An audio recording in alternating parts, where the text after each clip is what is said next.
toujours pas plus d'informations par rapport à l'abandon d'Alessio Chiodi. S'il vous plaît, Georges Jobé. Ouais, c'est un attaquant, c'est un garçon qui... Il va Et sans doute qu'il se congratule, mais on suit. Victoire de Cairoli. Le 2-22 devant nous, Georges, et le voilà. Il n'en croit certainement pas ses yeux. Scatta il Gran Premio del Portogallo con la pista di Agheda disastrata dalle piogge. Cairoli corre il suo ritmo. Dietro la gara è più convulsa, con Rattray che guadagna Nicolao Ben. Il vantaggio di Cairoli si è rimesso a tirare forte, riprendendosi un margine di sicurezza di 10 secondi. Scatta la seconda manche ed è Chiodi al comando assieme a Bonini e Cairoli, un prezioso vantaggio a Chicco e Toni. Chiodi comanda la prima curva. I due italiani della Yamaha a confronto. Toni infila la sua moto del team. Mentre Chiodi si difende dal sorprendente Church, Cairoli sta allungando. Riesce ad avere ragione di Guarneri. Con la sua Yamaha del team De Carli. Il 19enne sembra essere in grado di spadroneggiare questo mondiale. Young Serb consegna a Cairoli la tabella rossa che sancisce il primato in classifica. Tutti lanciati sul salitone di partenza e il boato della foto.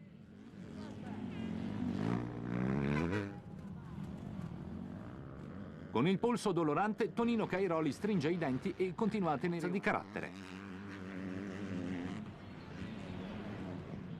Chiodi rimane, sono indiscutibili. Tonino reagisce agli attacchi di Chiodi, tiene duro un bel neck-neck al pubblico in tripudio per i primi 3 posti italiani. Cade il cancelletto a Uddevalla e i piloti si lanciano verso la prima curva con in fuga, sfogando la sua rabbia nel modo migliore. Dare gas al massimo, cercando di recuperare i punti. Cairoli sta dominando e gli altri hanno già parecchi secondi di distacco. Bella e autorevole vittoria di Antonio Cairoli nella prima manche.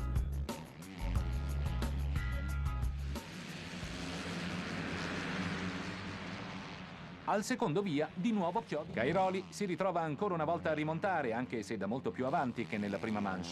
È infatti quarto di... Guarneri sta guidando la manche, seguito da Chiodi, Purcell, infilato adesso da Cairoli, e...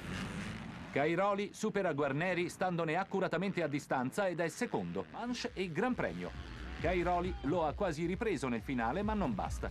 In classifica...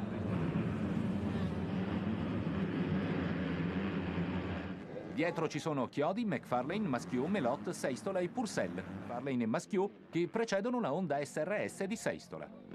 Quando le cose vanno per il verso giusto, Kenzie c'è l'ennesima caduta.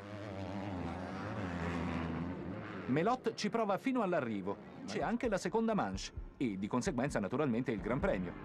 Riguadagna seconda manche, niente pioggia, quindi sempre fango appiccicoso per tutti. Onni è ottavo, come sempre primo con la 125 2 tempi. E forse l'ultima occasione per vedere una moto 2 tempi su un podio del mondiale. Si riporta in testa al mondiale. Oltre il 20° posto al primo giro. La straordinaria grinta di Tonino emerge imperiosa nonostante... La gara di Cairoli diventa qualcosa di epico. Quando raggiunge e supera me, eccolo arrivare. Sprizza gioia dagli occhi. È il campione del mondo 2005. Il primo con Claudio De Carli è meraviglioso e commovente. La leggenda del ragazzino arrivato da Pat è il campione del mondo motocross classe MX2 per il 2005. Une très belle course, il était parti devant, il a commis une petite erreur, ensuite il s'est reconcentré. En revanche, la grosse désillusion, c'est le Grand Prix d'Espagne à Belpuig, c'est parti. Et Cairoli qui semble bien sortir de la grille. Ils sont moins bien partis que tout à l'heure. Ardor River est là. Il y a l'Espagne 2005. Il a terminé 8e tout à l'heure, Mackenzie, il avait la vitesse. Allez. On a mis la photo de cette pour pourrait subir les attaques. Les deux garçons sont en train de s'envoler en tête de cette seconde manche. Regardez derrière Billy Mackenzie. 24 minutes plus de tours encore en Espagne, avec de pouvoir un jour intégrer une structure pour rouler en Grand Prix. Allez, on revient sur les hommes forts. Ses premières victoires de l'année. Victoire magnifique, 20 tours. C'est pour tout de suite, comme d'habitude, le départ primordial. Première manche de ce Grand Prix du Portugal, c'est parti. Allez, le champion du monde en titre, Antonio Cairoli, qui s'était pourtant loupé alors des chronos. c'est que je l'ai raté. Tyler Rattray, a priori un départ moyen pour lui. Allez, Cairoli en tête. Alors une image en train de revenir devant. Le rythme imprimé par le champion du monde avec derrière lui les deux frères Pourcel qui pour le moment il fait du très beau travail, beau boulot également de Sébastien, troisième, hein, les trois premiers, la 7e place de cette première manche. Et toujours ces beaux amortis de Sébastien Pourcel derrière en 3e position qui va bien entendu tenter une grosse remontée. Il est déjà 7e, Tyler Rattray. Christophe Pourcel qui sera long de Sakawa. On a vraiment la sensation que Christophe Pourcel est en observation avec un bon rythme dans une position de chasseur. Et ce côté un peu, non pas outsider, mais... Quand Cairoli il part en tête, il est quasiment imbattable. Lorsqu'il loupe ses départs, on a l'impression qu'il se précipite, qu'il commet des taux même. Alors que Christophe Pourcel pourrait bien aller chercher. Et là on sent vraiment très à l'aise. On est en train de croiser les doigts forcément et c'est peut-être maintenant bientôt l'attaque du pilote Kawa qui va peut-être tenter le tout pour le tout. Le pilote Kawasaki il a du cœur, Christophe Pourcel, et il le prouve, regardez. Il attendait peut-être la dernière minute pour tout lâcher. Il casse les sauts, Christophe Pourcel. Depuis le début, c'est le duel énorme et la victoire d'Antonio Cairoli. Il a tout tenté. C'est pour Davide Philippert, c'est très serré. Tous les hommes de tête sont 1,55. 3 secondes 6. Aubin toujours 4e avec 2 secondes d'avance sur Sébastien Pourcel. 72 pour Antonio Cairoli, c'est extrêmement serré entre les trois pilotes de tête qui pour le moment sont Antonio Cairoli. Mais ensuite le pilote italien est extrêmement rapide sur le reste du s'en servir de repère pour les freinages. Allez Christophe, plus que quelques mètres pour nous offrir une belle bagarre. On commence peut-être à s'inquiéter, on a aperçu Roger Pourcel derrière, les deux team managers, une fin de manche passionnante. Regardez cette trajectoire, Cairoli qui va à l'extérieur. Et ça y est, il est là peut-être, la trace à l'intérieur de... Mais c'est une trace qu'il n'avait pas pris de la manche et on l'a vu se louper légèrement, ça a gêné un peu Christophe Pourcel derrière, donc on va être très chaud entre Antonio Cairoli et Christophe Pourcel. Davide Philippert qui maintenant continue comme ça jusqu'à la fin, il ne devrait pas être très loin quand même d'un titre mondial. Il faut être régulier, on le sait, régulier dans le top. Première manche, il ne veut pas se contenter. MX2. Il ne veut pas se contenter de la deuxième place. Vraiment très fort. Nicolas Aubin, Philippert et seul Antonio Cairoli aura résisté jusqu'au bout. Et c'est vraiment qui est de retour à son plus haut niveau. Attention Antonio Cairoli, les deux hommes qui se congratulent et qui ensuite a gardé son rythme tout au long. Il a parfaitement géré la pression infligée par Christophe Pourcel qui était... He, of course, the son of Louis Ristori, a 1980s Grand Prix motocrosser. And that is Christophe Pourcel, the reigning World MX2 champion. It seemed then on the 5 second to go girl as she's ushered off trackside. Oh, and Villopoto again gets a blinding start up the inside and fills in his great rival Christophe Pourcel. Of course, he was very much a late addition to the team, and there's one thing you know, that Ivan wouldn't have a kit. Right, Ricky Carmichael's kit wouldn't fit him. Race 6, but you can't guarantee that. Now Townley is really attacking Christophe Pourcel. Saki's strung out together.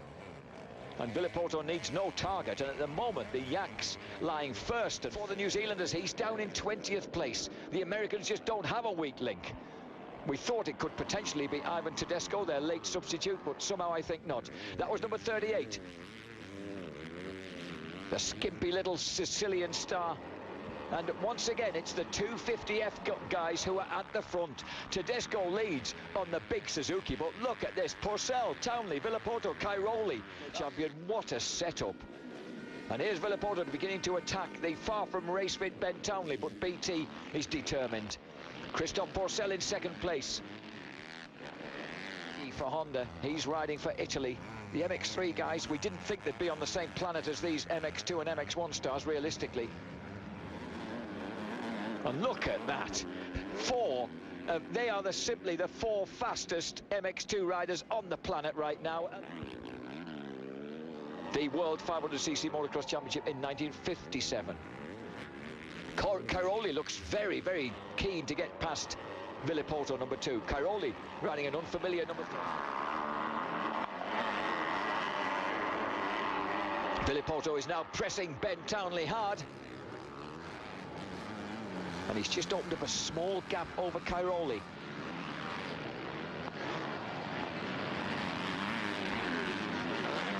me that they're going to be out of reach after two out of three races. Townley still trying to hang on. Villopoto looks underneath and finds a tight line. Oh, and holds it and gets the power down brilliantly. That's what makes this kid such an outstanding prospect. But Townley goes straight past underneath him. The heat on the track burns fiercely. Townley, New Zealand. Villopoto, USA. Cairoli, Italy. Oh, Tony Cairoli really desperate to find a way through on the Ducati Yamaha. He was such a good sport. He so graciously handed over his MX2 World Crown last weekend to Christophe Pourcel. And here once again, go! What a move by Villopoto. He goes for a gap that really wasn't there. And it's what Ricky Johnson used to say, the American legend who contributed to that blistering performance at Maggiore in Italy 20 years ago when the Americans absolutely dominated. Oh, Cairoli tries to make the move that Villopoto did, but of course he hadn't energized the move by getting that sprint down the inside. He tried to do it in the turn and it wasn't quite enough, but it might be now. No, he's come up short. No, he hasn't. He's come up long. Oh, dear me. So the Americans running 1-2. But at the moment, their positions could be reversed. And also, Cairoli's on the case. Cairoli set his fastest lap of 2 minutes 8.8. A couple of tenths of a second faster than Tedesco on that lap. So Tedesco 3, Villopoto 2, Cairoli 38, Townley 11. They are the guys at the front. Rattray is in 5th in support of the amazing Tommy Searle, now up to 10th place. Whoa! And Villopoto gets it all wrong. And almost he takes down the fencing. And he loses at least 1 place. By that colossal mistake, he comes straight back at Ben Townley. Can BT hold him off? As I said, Townley, remember, coming back from injury, coming back severe leg injury and from a shoulder separation, so really he's doing amazingly well. It's Honda. It's getting out of the way, but Cairoli, look at this. Oh, Cairoli goes for the inside. A big moment then from Tedesco. Throws it off balance. And suddenly the Ducati Yamaha's through and the whole valley lights up. Especially having been decked and starting absolutely from the back and coming through to 10th place in his first race. What a terrific, outstanding second race performance by the 20-year-old from Messina in Italy. Even a KTM jacket there was indicating that he'd got plenty of time to play with. So Cairoli takes victory and the checkered flag. A stupendous ride by the Italian. He wins it for Italy and for Claudio Decali on the left-hand side, who then kisses everybody in sight. That was excellent performance. Even the States might even go 1-2 in race 2. So after 16 laps, Tyler Rattray gets that 6th place. 7th for Christophe Pourcel. 8th place for Jussi Vehviläinen. 9th place for Tommy Searle ahead of Carlos Campano, because of Kevin Strybos dropping way downfield, of course. Ben Townley there congratulates Antonio Cairoli. Before, check it out. This is Cairoli. Yes, it's a very good race for me. I training a lot this week for keep the speed, because I know that Villopoto and Townley, it's very fast at the beginning. Very good result, and I'm very happy for the season. And I say thank you for the team Yamaha, because the bike today it's very, very good, and also my feeling with the bike, it's very, very good, and I win. Thanks. Bye. Montova, deuxième manche MX2. Placé à l'intérieur, Antonio Cairoli avec la Yamaha, bien sorti comme d'habitude. Se placer en seconde position derrière Antonio Cairoli. À cette circuit de Montova, parfaitement préparé avec les ornières, les vagues qui commencent à faire leur apparition de plus en plus. Allez, à confirmer, on attend les premiers classements. Donner une marge intéressante, il est vraiment sur son nuage, on ne cesse de le répéter. Il nous impressionne à chacune de ses sorties, Antonio Cairoli. Il continue de creuser l'écart. Regardez sur les deux pilotes Kawasaki, Christophe Pourcel et là aujourd'hui on a vraiment l'impression qu'il ne peut pas lui arriver grand chose. Il continue à tomber les chronos à 1,59 consécutive depuis l'ouverture de cette saison. On ne peut que s'incliner devant le talent de ce garçon. Il y a toujours autant de questions sur internet avec le petit bonjour notamment de Mathieu Pluchot, ancien animateur du championnat de France. Le rythme des hommes de tête, attention, c'est parti. C'est parti, il est placé complètement à l'intérieur. Il a changé sa place derrière la grille, Cairoli, et ça raterait tous les meilleurs pilotes aux avant-postes. Et tout de suite l'attaque peut-être de Pourcel. Classement aux alentours de la 10e place. Allez, Tyler Rattray qui attaque peut-être pour aller chercher la première place d'Antonio Cairoli. Rattray, elle a vraiment réussi une sortie de grille parfaite. Mais attention quand même, car Tyler Rattray vient de porter une... Il est dans le rythme et étonnamment, eh bien c'est Antonio Cairoli qui est un poil moins rapide, mais regardez, au niveau de la contrarier les projets de tout le monde. Elle est repassée en tête. Hey, Cairoli qui repasse. Et Tyler Rattray qui réplique ici à l'intérieur. Un gros freinage, énorme freinage de Rattray. La bagarre est absolument magnifique. Oh, attention, il a pris un coup de raquette, Tyler Rattray. Cairoli Rattray, on s'explique vraiment, c'est du très haut niveau. Tyler Rattray à une bagarre, couteau tiré. Chercher ces deux garçons, quelle bagarre à couteau tiré. À peine 3 secondes entre les 3 premiers. Tommy Searle qui résiste parfaitement en 4e de la plaque rouge. Et la loi du patron aujourd'hui du MX2, car c'est bien lui en tête de ce championnat. Toute la saison de motocross mondial, mais pas de motocross US sur l'antenne d'AB Moteur. C'est fait, alors faut vite aller chercher la deuxième place s'il vous plaît. Allez, donc ça c'est bon. Meilleur sursis dans le tout dernier tour, la fin de série donc pour Cairoli qui va terminer sur la deuxième marche du podium sur Rattray. Et voilà les explications, c'est sympa de voir ces deux grands champions. Avec des gants légèrement humides, il avait des grosses cloques dans les mains. Bon, sans doute une semaine ce n'est pas suffisant pour récupérer complètement manche, pourtant il avait fait un premier tour canon. Il sortir devant pour espérer quelque chose, les deux hommes qui se sont légèrement touchés une nouvelle fois. Cairoli qui est très rapide tout à l'heure. Cette fois-ci, il n'aura pas besoin de trouver l'ouverture sur Rattray ou sur Tommy Searle. Allez, début de manche complètement différent de tout à l'heure, même si on retrouve encore une fois Pascal Leray, Tommy Searle quelques secondes derrière le leader de cette seconde manche. On a vu un Tommy Searle porter une attaque sur le pilote français avant la descente sur Swanepoel. Il est en 5e position. L'amorti d'Antonio Cairoli pour se débarrasser de Tommy Searle. Et un circuit plus... Tout à l'heure, c'était arrosé, c'est glissant et les pilotes, on le voit, qui sont obligés quasiment de prendre la même trace. Malgré tout, Antonio Cairoli qui vient de prendre. Attention, Antonio Cairoli qui va tout de suite tenter quelque chose. Pour le moment, il est derrière Pascal Leray. Il subit les projets. Pascal Leray qui n'est pas mal du tout non plus sur les amortis et qui lui permet, attention, Cairoli qui recoupe la trace. C'est bien joué.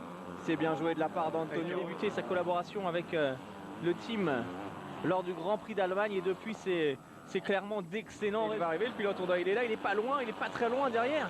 Et surtout, ce qui est assez impressionnant, c'est que Pascal Leray est toujours plus rapide. Il a raté la 3e pour Tommy Searle. Pour Antonio Cairoli. Donc là, pas de problème. Christophe Pourcel, Pascal Leray. Là, c'est en un tour, avec une seule place. Il est passé de... Le circuit, des conditions.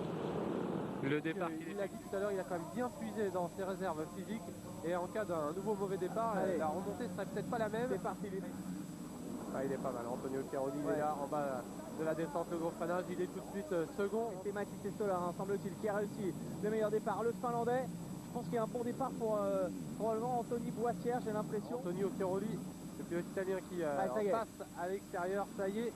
Déjà leader, alors là ça va être... Alors que le ciel s'est chargé de nuages durant la coupure. Il pourrait y avoir pourquoi pas des averses, ce qui rendrait Antonio Cairoli qui pour le moment gère parfaitement sa course. Il s'applique. Il est dans son dernier tour, il s'amuse vraiment avec le terrain, avec sa machine.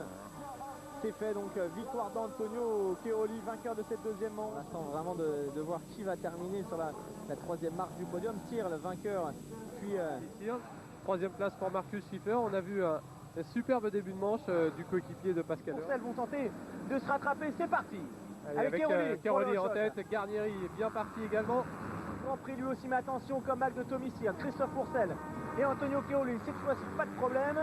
Et ça attaque tout de suite pour Cairoli. Bien particulier, alors que les organisateurs ont arrosé, ça glisse et il y a peut-être encore plus de pièges. Passer sur ce circuit pour trouver des trajectoires apparemment payantes puisqu'il est rapide. Dans le paddock, regardez en bas à droite de votre écran, le petit micro qui apparaît. On devrait retrouver quand même au ralenti là. Faut pas oublier que Cairoli, le petit coup d'œil derrière, il est peut-être un problème, un souci mécanique. Ouais, et puis il y a toujours son doigt, il faut pas oublier. À travers d'Antonio Cairoli à la réaccélération, qui devrait normalement se faire déborder par Davide Garnieri. Regardez. C'est du bois, donc il est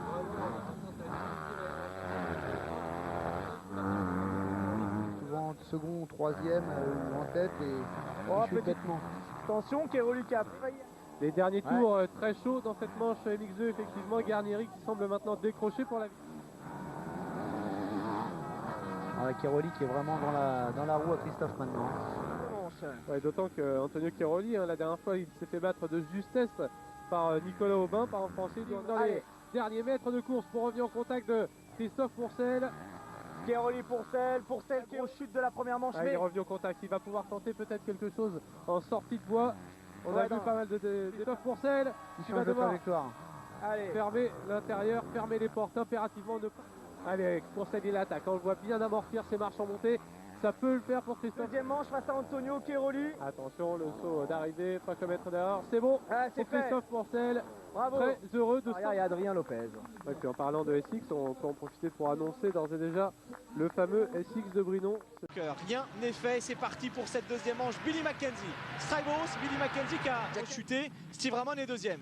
Ramon est deuxième, Barragan très bien parti. Et Antonio Cairoli en tête. Il a dû vouloir compenser un peu sa sortie de grille loupée. Alors regardez ce qui est en train de se passer. Et Barragan qui est encore parti à la faute et tout ça, ça nous fait oublier Antonio Cairoli. D'une part, lors de la finale du championnat US de motocross à Glen Helen, puis au motocross et il est en train de faire un sacré pied de nez quand même à l'ensemble du pack MX1. Du motocross doivent se délecter. La voici cette victoire avec un knack-knack et pourquoi pas. C'est un grand homme aujourd'hui, un grand homme que vous voyez sur vos écrans. Merci. Il est arrivé timidement, regardez, en plus avec un bon knack-knack pour voir derrière les statistiques, puisque Antonio Cairoli vient de gagner sa première manche de Grand Prix, son premier Grand Prix, et faire ses 18 vont rouler sur une piste maculée de boue et d'eau.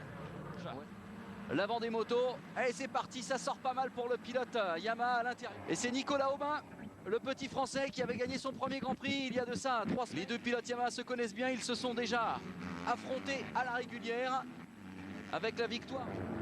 Et regardez un Antonio Cairoli qui n'a pas envie de se faire crépir et on le comprend. L'orage peut s'abattre en Irlande, mais pour l'instant l'orage est italien. La fougue,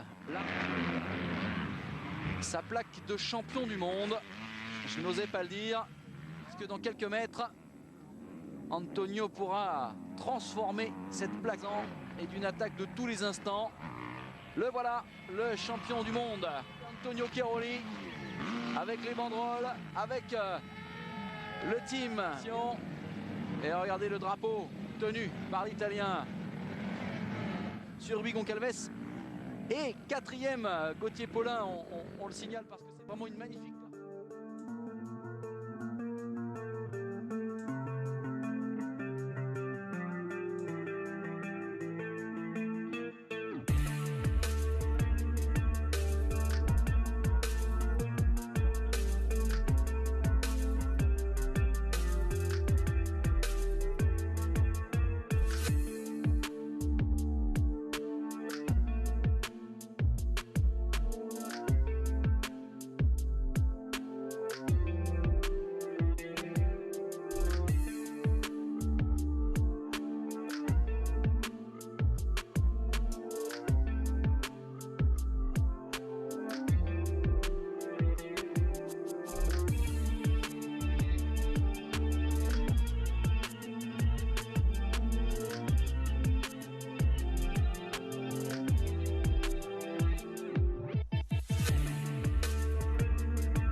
Closest to your screen on the Decali Red Bull Yamaha, and he gets off to a flying start. Did at the gate there, so I don't know what happened to those two, but this time Cairoli up the inside of the number 100. The Latvian just ahead of him on the field, Kawasaki. And they are battling down at that section, and this is the battle we want to see. The two Italians, Cairoli versus Philippots. Philippots up on the pegs, trying to find a way around here. 16, and we've got a new leader. David Philippots now leads Tony Cairoli, and as quick as a flash, just like that, he was back up the inside and gone back into the lead. These two putting on to allow his fellow Italian through into the lead. Probably just wants to suss him out for a couple of laps. Circuit. Yeah, I've just spoken to Sean now directly after the second race. It's a lot rougher out there second race. Obviously got a good start. It was interesting. I watched both sets of free practice and pre-qualifying yesterday and the qualifying. Plus 2 laps to go, and Cairoli has closed all over the back again, and he's just up on the pegs nice and neatly. Ahead, 2 seconds ahead of Ramon, and Cairoli, or is he? He moves over, lets Philipparts back through. So Cairoli tactics are going to play right into the hand of Steve Ramon on the Tekka Suzuki. So we've got Monster Energy Yamaha. David Philipparts having to defend, and Cairoli comes hard charging on the gas. Go 9.5 to go plus 2 laps, and now Cairoli is surely going to make a move around the outside. Which way the Italian's going to come from next? Through the city curve. Cairoli up the inside, gets the power down first on the blue, back up the inside. So these two really are challenging each other now, side by side, in the closing stages of this race. Blue machine of Cairoli goes up the inside, but he gets the front end closed down and over the whoop section that cost. Oh, there you see Cairoli nice and easily through. Tony Cairoli, though, being whistled and cheered and waved on around. Checkered flag. Tony Cairoli, he takes victory here for the second time this weekend. Great shape for the first MX1 season. Alongside the Ken Dodika, number 9, off pole sitter from yesterday. And who's it going to be? Where's it? Turn 1, but it's the number 5 of Max Nagel who keeps it tight going through turn 1. And he's got Loris Freeberg's 156, a Latvian, who's best ever here this weekend, having a bit of fun and just trying to pick up some points. In fact, he did so in race 1. He was so brutal. This circuit, and particularly this part of the circuit, there's no rest active because Tony Cairoli had good speed through there, good line, good rhythm. And he managed to easily get all the number 5 Max Nagel on the Red Bull KTM, but easily moved aside there from the 2:22 Reds minute. Wasn't sure exactly what the Italian was going to do, but anyway, doesn't matter now because Cairoli's in a little bit about David Philipparts, who cases that whoop, that rolling wave through here, and easily pick his way past Philipparts because he's been strong through there all weekend. And Nagel this time around in 5th position. And Tony Cairoli, though, he certainly get a bit of a lick on here. 2:01 for De Sau. Cairoli this time is going to go around the outside of the Belgian Ken Dodika. Ken will get on the gas, shut the door there on the exit, and Dodika again looking up the inside. He sees Cairoli there. Now he looks and says, I'm not even going to challenge you. That, well, he was 4 seconds behind Dodika when he was in 3rd, behind De Sau, to overtake Clement De Sau to go 2-1 and take the overall victory here into this next right-hand turn. And different styles as well of riding, and De Sau looking over his shoulder there. And once bitten, twice shy. Tony Cairoli will certainly be wary, and I sit low. It's certainly a lot lower there, and up the inside here. He's certainly quicker through here than everybody else so far. You can say now that Tony Cairoli certainly in a good position to walk away with the overall victory. Wins the second race and wins the overall Grand Prix of Latvia. Oh, yes, Ken Dodika, then Tonel Leon. Here's Lisa.